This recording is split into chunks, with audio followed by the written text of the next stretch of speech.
Commander Vex Thule found the human unconscious in Containment Sector 7, and every alarm in his neural cortex screamed that reality had just broken.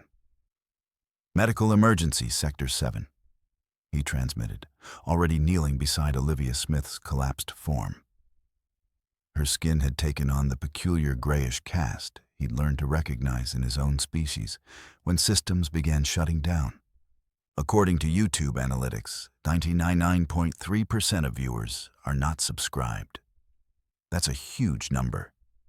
By subscribing the channel that is completely free, you'll help support the channel and never miss fresh content. But humans weren't supposed to reach that point. Humans were supposed to maintain consciousness through organ failure out of sheer spite. Medical team now. Kyeldra arrived first, the medical officer's antennae quivering with the precise agitation that meant something violated protocol.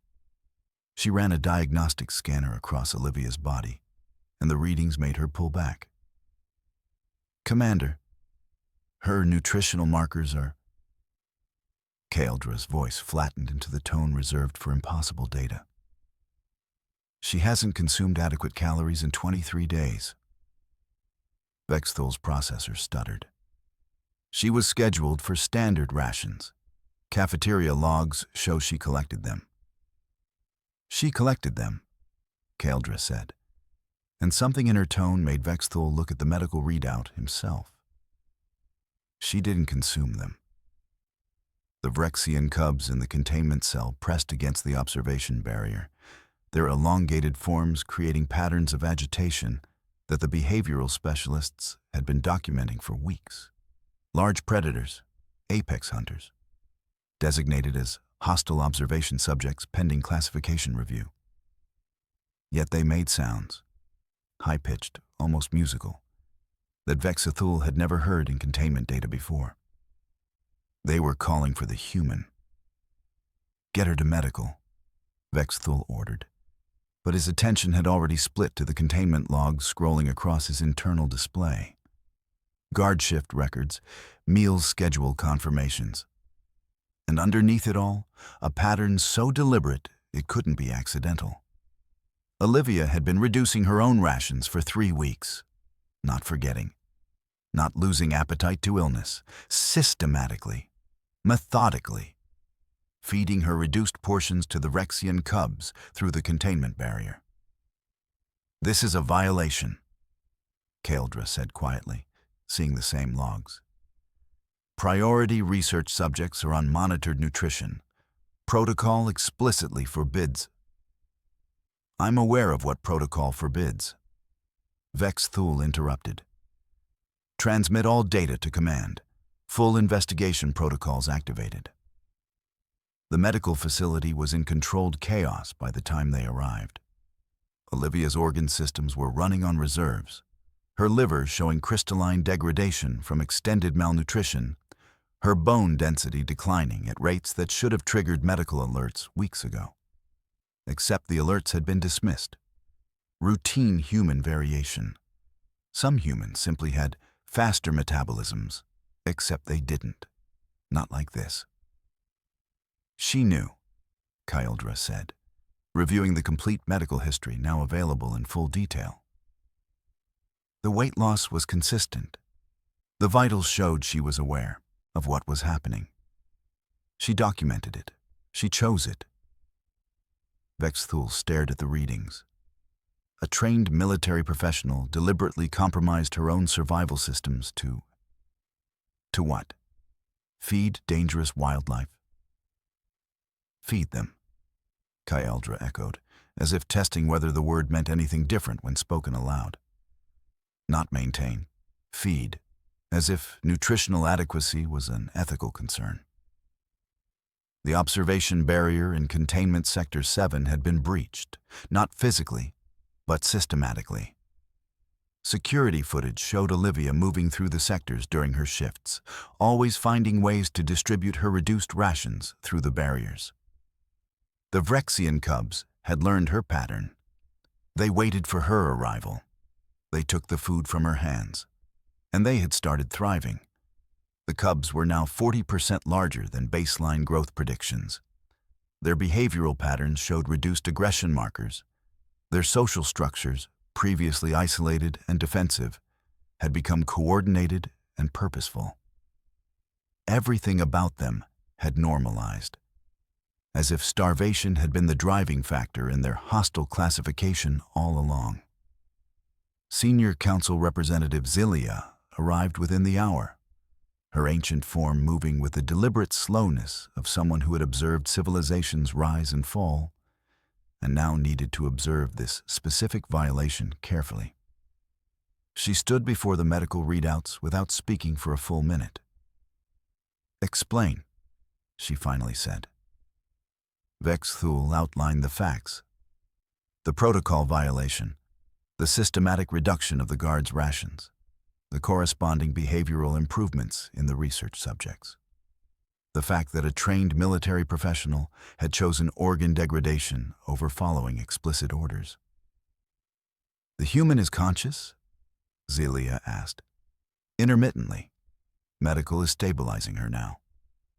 "Bring her." Olivia regained functional consciousness in the medical bay, her eyes focusing on Zelia with the slightly confused expression of someone not yet understanding the magnitude of their own choices. Her body was thin in a way that made Vex Thule's visual processors almost malfunction. Humans weren't supposed to reach that level of visible skeletal structure without dying. "Guard Smith," Zelia said, her voice carrying the weight of absolute authority. "Explain your actions." Olivia's voice was thin as wire, but steady. "They were hungry. You were ordered to maintain containment protocol." "They were cubs," Olivia said, and there was something in her tone that made even Zelia go still. They didn't understand where they were. They were scared, and they were starving. "You were scheduled for nutritional maintenance," Vex Thule said carefully. "You violated explicit orders to reduce your own consumption." Olivia looked at him, and in that look was something Vex Thule's entire framework had no category for. Not rebellion, not irrational. Just a choice made with full understanding of its cost. "Yeah," she said. "I did." Zelia leaned forward, her ancient eyes narrowing. Why? And in that question was everything the station's investigation would eventually need to address. Because Olivia's answer would force them to confront a possibility they had carefully trained themselves never to consider. What if the most dangerous threat aboard the station wasn't the predators they were studying? What if it was the human capacity for compassion operating within a framework where it fundamentally didn't belong? The security footage didn't lie, but it also didn't make sense. Vex Thule watched the recordings with Kaeldra and the emergency consultants now filling the briefing chamber. Guard Olivia Smith, shift after shift, entering Containment Sector 7 during her maintenance rotations. The pattern was methodical enough to hurt. She would collect her meal ration from the cafeteria, documented, registered, time-stamped.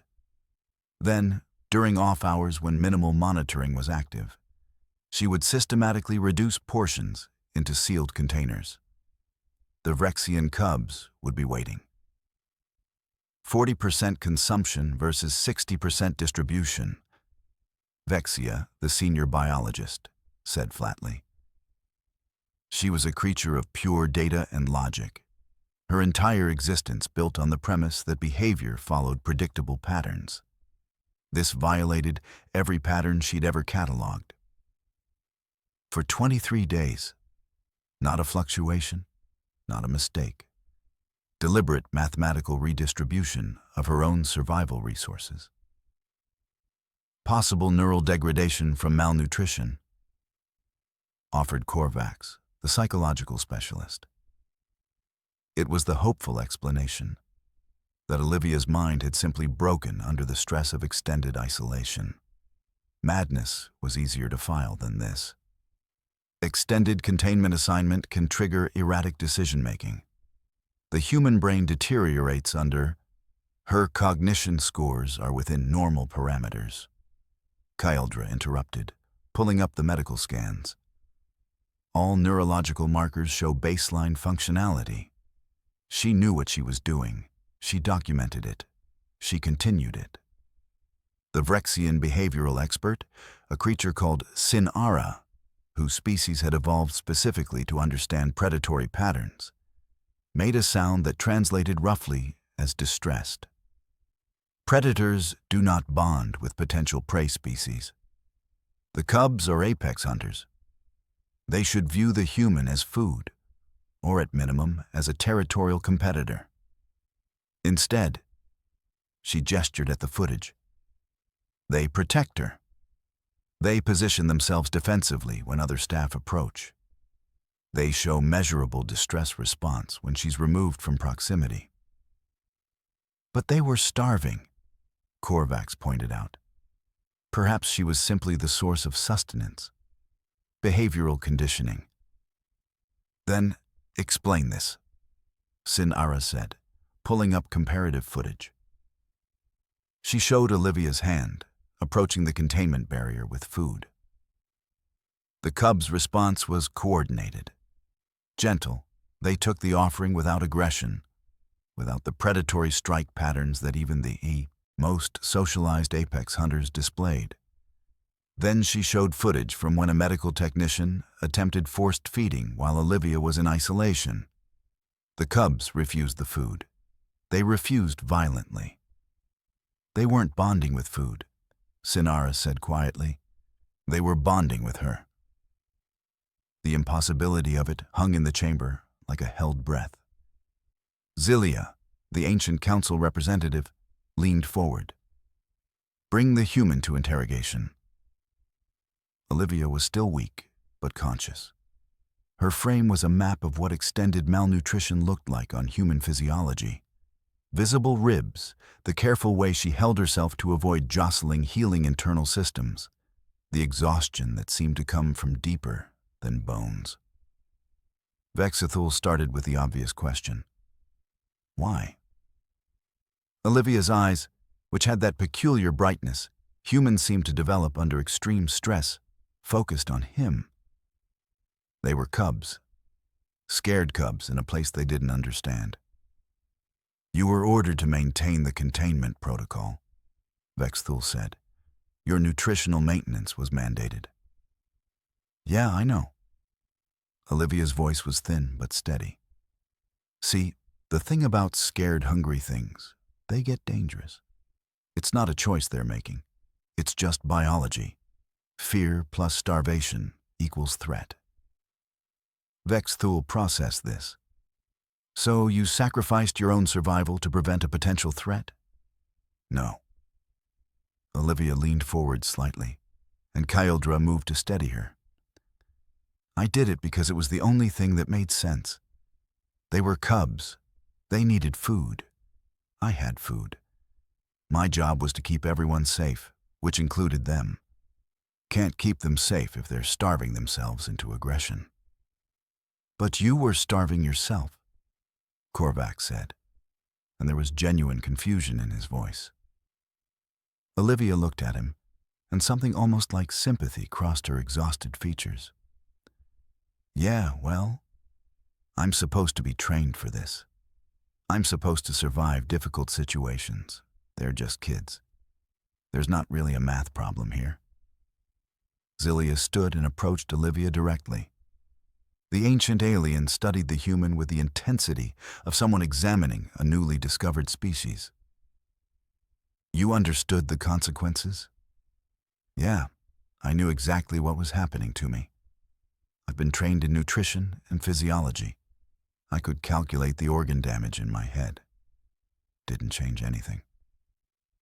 The words fell like stones into still water. In the observation room, Vexia was rewinding the security footage, watching it again with new questions forming. She looked at Vexthul. What if she's not illogical? What if she's operating on a completely different framework?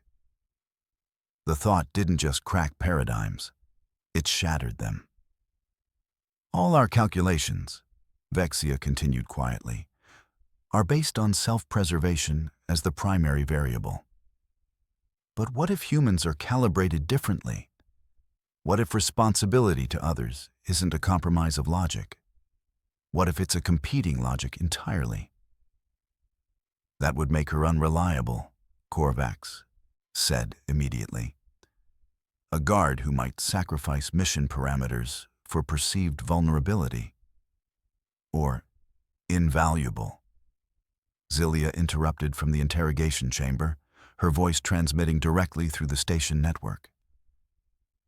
A being who would voluntarily damage herself to prevent harm to others. We have no framework for trusting that. Back in medical, Olivia's condition was deteriorating faster than anticipated. The organ damage from extended malnutrition was more extensive than initial scans had revealed. Her survival probability, calculated by standard medical models, was declining. When Vex Thul updated her, she asked, "Are the cubs eating?" Not asking about her own treatment, not discussing her own prognosis, asking about the predators she had starved herself to protect.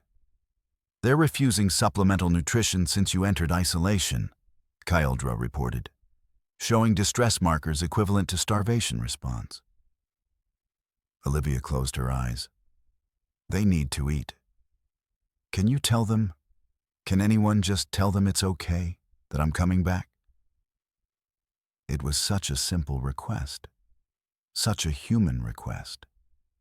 And it broke something in the assembled authority figures who understood that a being who had deliberately damaged her own organs now cared more about reassuring the creatures she'd sacrificed for than about her own failing systems.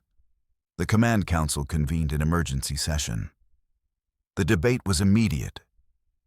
Was Olivia an aberration or a species baseline? Was the human capacity for self-sacrifice compassion or manipulation? Were humans potentially unreliable because they might prioritize emotional attachment over mission parameters? Or, and this was the question that terrified them most, were they valuable precisely because of it? The answer would reshape everything. The archive started collapsing first. Vexia pulled behavioral data spanning 3 centuries of documented species interactions. Predator-prey dynamics, loyalty bonding patterns, cross-species recognition thresholds. Every model, every framework, every predictive algorithm existed in perfect order. Until you tried to apply them to what was happening in Containment Sector 7. "The cubs shouldn't be capable of this," she said, her voice carrying the peculiar flatness of someone watching their life's work become suspect. Brexian aggression profiles show neural structures designed for hierarchical dominance and resource competition. They don't form attachments. They consume competitors. Yet they're protecting her, R. Hill, the sociologist, said. She was reviewing footage of the cubs' response when Vex Thul had approached Olivia's medical bed during the interrogation debrief. 3 cubs had positioned themselves between the commander and the human, their elongated forms creating a barrier. Not attacking, not retreating, defending. This is loyalty behavior. Documented in exactly 4 species, none of them apex predators. Loyalty requires theory of mind, understanding that another being's survival matters independently of resource value. Vrexians don't have theory of mind, Dirax, the psychological specialist, said. But even as he said it, the words felt like they were fracturing.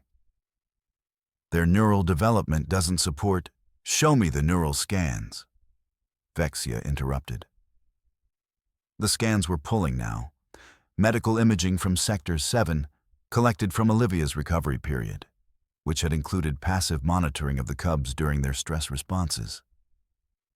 The data was unprecedented. The cubs showed neural activity patterns during separation from Olivia that matched distress responses in species known for complex emotional cognition. Not hunger-driven distress, emotional distress. "This isn't possible," Dirac said.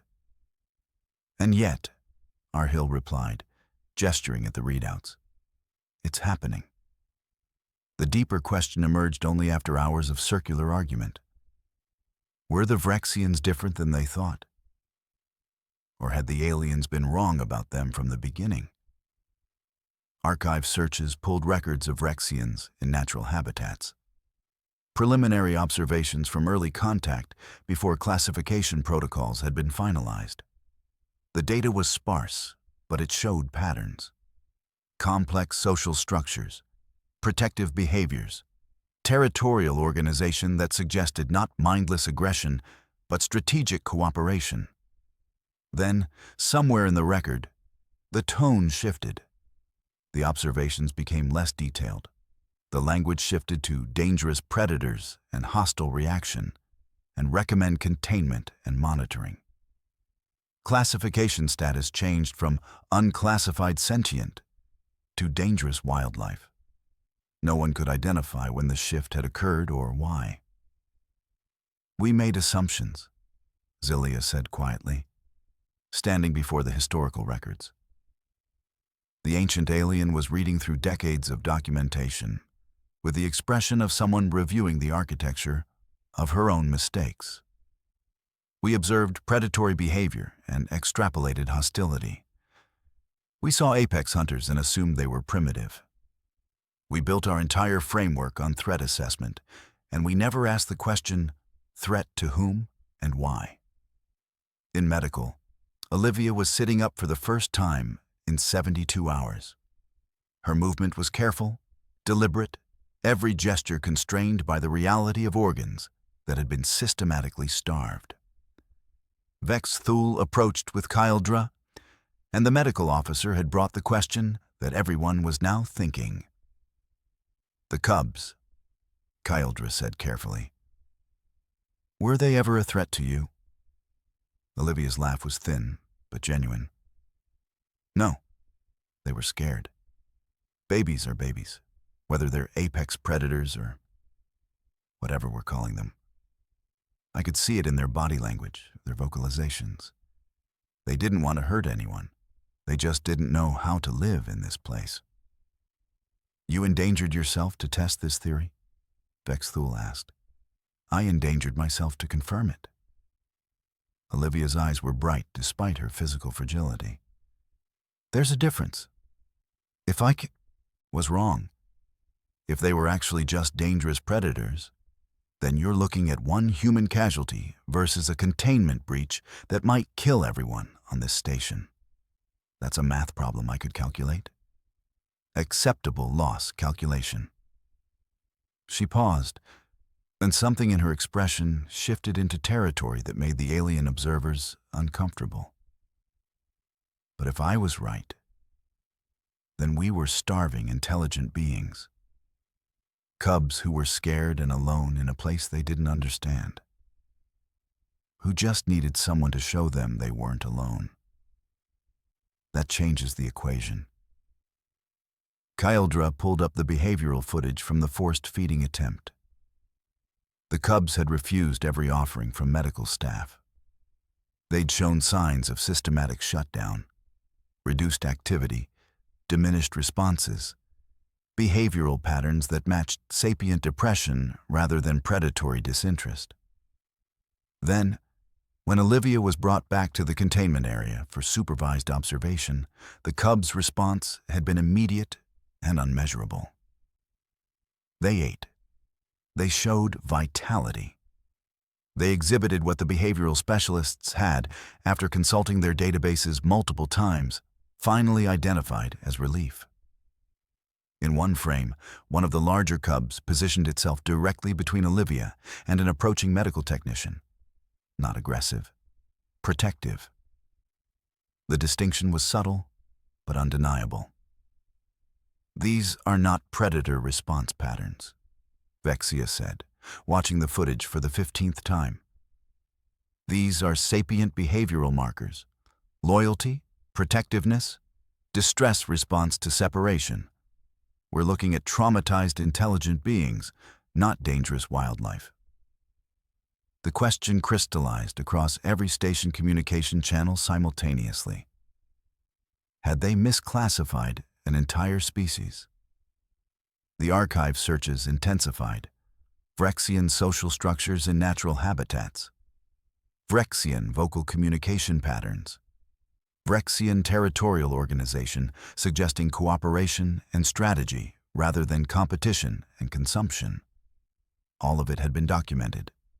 All of it had been filed away under dangerous predator behavioral mimicry, or pseudo-sophisticated reaction patterns, or the most damning classification of all: pending further study.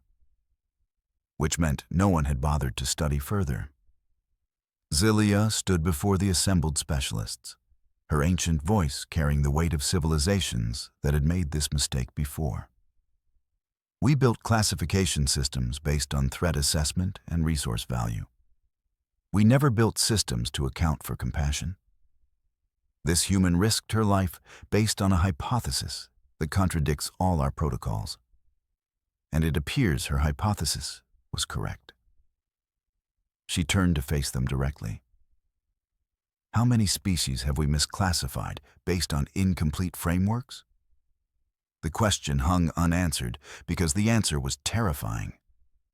Medical updated them. Olivia would recover. Barely. Her organ systems would stabilize. But the damage from 23 days of systematic malnutrition was permanent. Liver function would require ongoing treatment. Bone density would never fully normalize. She had sacrificed years of life expectancy, a measurable, calculable cost in extended lifespan. For cubs she had known for less than a month. Vex Thule stood in the medical observation chamber, watching Olivia sleep while the Vrexian cubs curled protectively around her medical bed, their elongated forms creating a barrier of loyalty. He realized, with a sense of vertigo that almost overrode his logical systems, she knew the cost. She did it anyway. The emergency council convened. The question was no longer whether Olivia had violated protocol. The question was whether the protocol itself had been fundamentally broken from the beginning. The senior council chamber fell silent as the evidence presented itself in comprehensive, undeniable patterns. Behavioral data scrolled across the display. Vrexian cubs showing measurable empathy responses, planning coordination, emotional processing that matched sapient species across 17 different classification markers. Footage played on loop. Cubs comforting Olivia during her medical recovery, positioning themselves to minimize her movement strain, vocalizing in patterns that behavioral specialists had only documented in species universally classified as intelligent. The recognition crystallized without need for announcement. We were wrong about an entire species. Zilia stood before the assembled council. The Human Guard's methodology, she began, was never a protocol violation. It was breakthrough observation, immersion, trust building through sacrifice. Every technique we classified as reckless appears to have been precisely calibrated for what was actually required.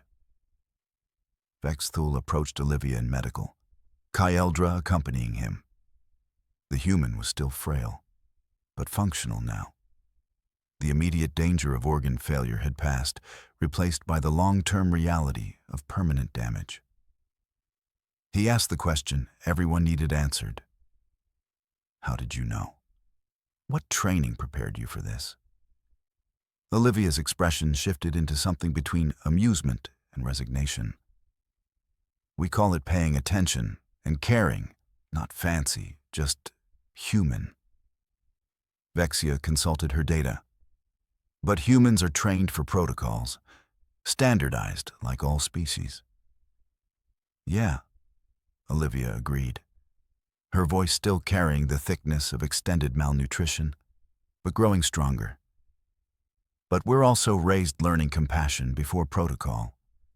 It's usually not the priority, but sometimes it overrides. She paused, considering how to explain something that seemed obvious to her, but revolutionary to them. You're trained to remove emotion from decision-making, right? I mean, that's the whole framework. Objectivity, logic, no personal attachment. Emotion compromises efficiency, Kaeldra stated flatly.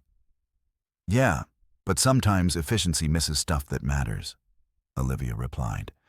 You look at something and see a threat to classify or resources to manage. I look at something and see a being that's scared and hungry. Different data sets. Neither one is wrong. They're just incomplete without the other. The council vote was unanimous.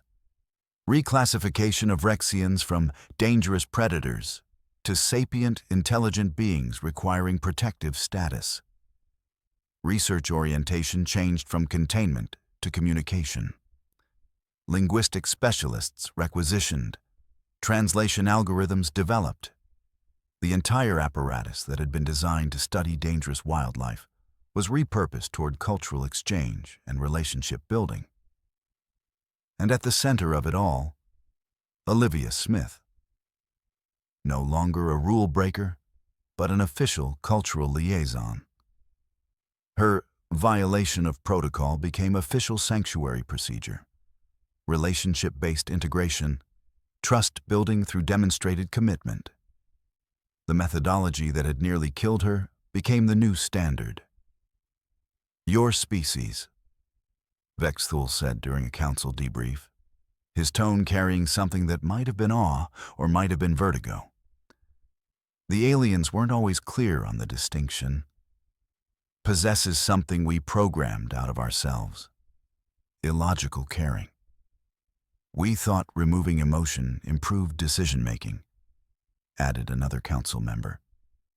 Efficiency metrics suggest, but some problems require emotional intelligence to solve, Vexthul interrupted.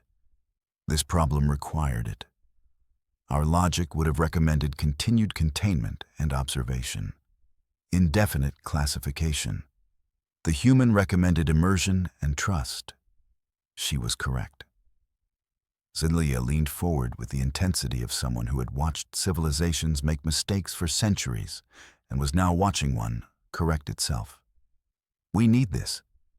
Expanded human involvement in classification disputes. Research stations across the sector. Species integration protocols. If one human's irrationality can crack an entire institutional misclassification, what else have we missed? The proposal passed within hours. Human specialists embedded in research facilities across the sector. Observers trained to notice what our parameters miss. Decision-makers calibrated to ask the questions logic alone cannot formulate. But the moment that changed everything came when the Vrexian cubs were brought to Olivia's recovery chamber outside of containment for the first time. Not as subjects. Not as dangerous wildlife requiring observation. As beings choosing to be present with another being who had chosen them. The cubs entered slowly, their elongated forms moving with unusual caution. Then they recognized Olivia, and something shifted in their vocalizations and body language. Joy, relief, recognition.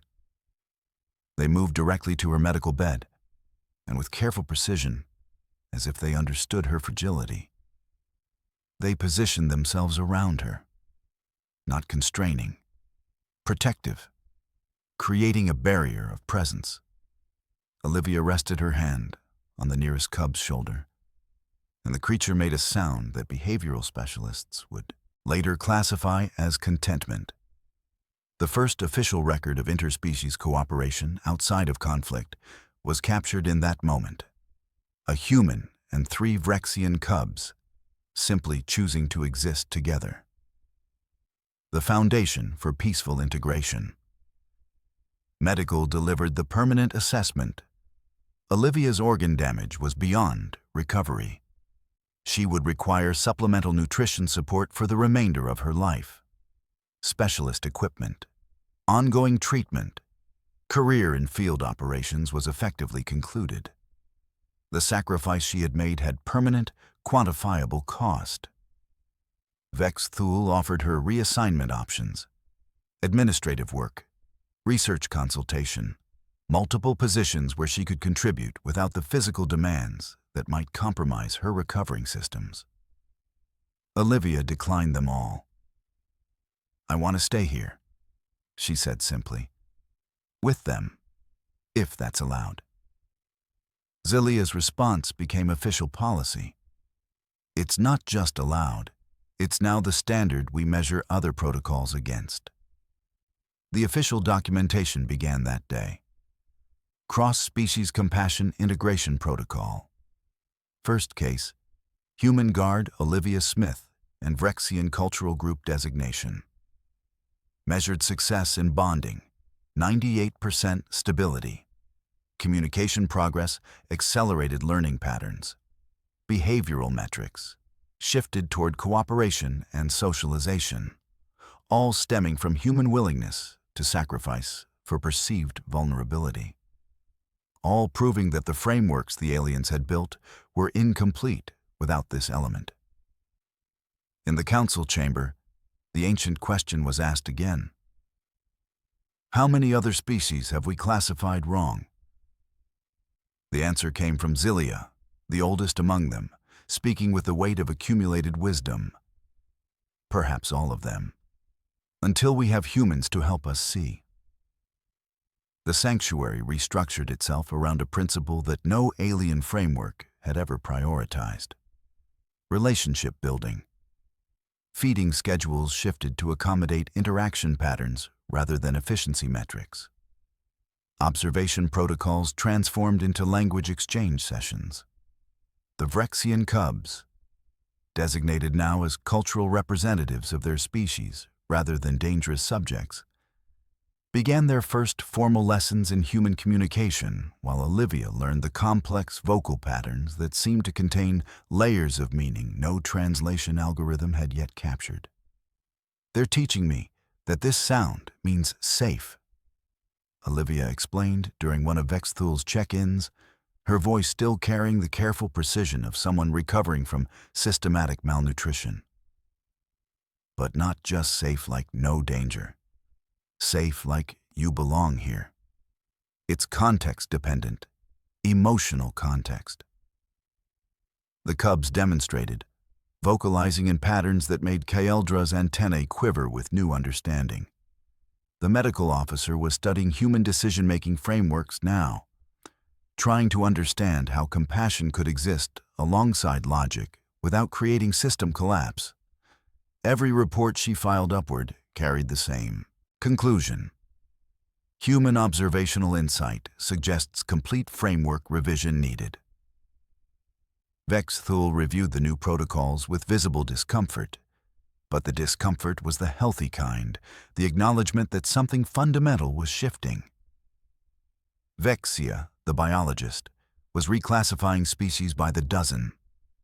Previous classifications of dangerous predators were being revised to sapient beings requiring socialization protocols. Every report flowing through the station carried the same implication. Everything they thought they knew was incomplete. The highest council convened with representatives from research stations across the sector. "We propose the Humanity Liaison Program," Zilia announced. The proposal was already approved. This was merely the formal documentation. Human specialists embedded in research installations, classification disputes, ethical ambiguities. Official recommendation: deploy humans in situations where our logic fails to compute moral dimensions. The vote was unanimous. By official decree, humans would become ethical reality checkers and compassion engineers. 3 weeks into her recovery, Olivia was assigned a small office in the sanctuary with direct access to the Vrexian family group. The cubs were no longer contained. They simply chose to be near her. It was the most ordinary thing in the galaxy, and it was revolutionary. Her first day of formal work, Vex Thul found her exactly where she would be, organizing feeding schedules and behavioral observation notes while two of the cubs played nearby, occasionally interrupting her work to demand attention. One cub had discovered her collection of styluses and was systematically destroying them. She didn't even look up. "You seem recovered," Vex Thul offered. Olivia laughed, the sound still slightly rough, but genuine. "I'm a hot mess, but yeah, basically. You know what's funny?" "What?" "Every species in the galaxy has some version of 'don't be stupid and starve yourself.'" She returned to her lunch, finally adequate portions, and she ate like someone who understood exactly how close she'd come to not eating again. But nobody tells you that sometimes the stupidly compassionate choices are the smart ones. The universe should come with better warning labels. A cub stole her sandwich. She didn't move, just laughed and made another one. Reports started arriving within days, other stations requesting human advisors.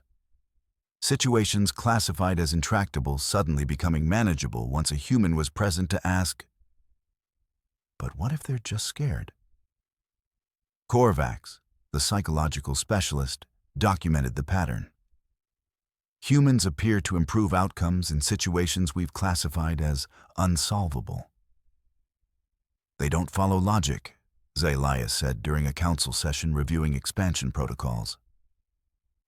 "They follow rightness," Vexia replied, and it took everyone a moment to recognize that she meant something different than logic, something that had been missing from their frameworks entirely. "Is there a difference?" someone asked. "Apparently yes," Zaliah said, "and it matters more than we calculated." New protocols were established across the entire alien coalition. Human observers became standard on all research stations. Official classification, ethical reality checkers, and compassion engineers. Olivia began drafting the training manual. How to notice when your framework is wrong, while the Vrexian cubs edited by sitting on her papers and demanding attention.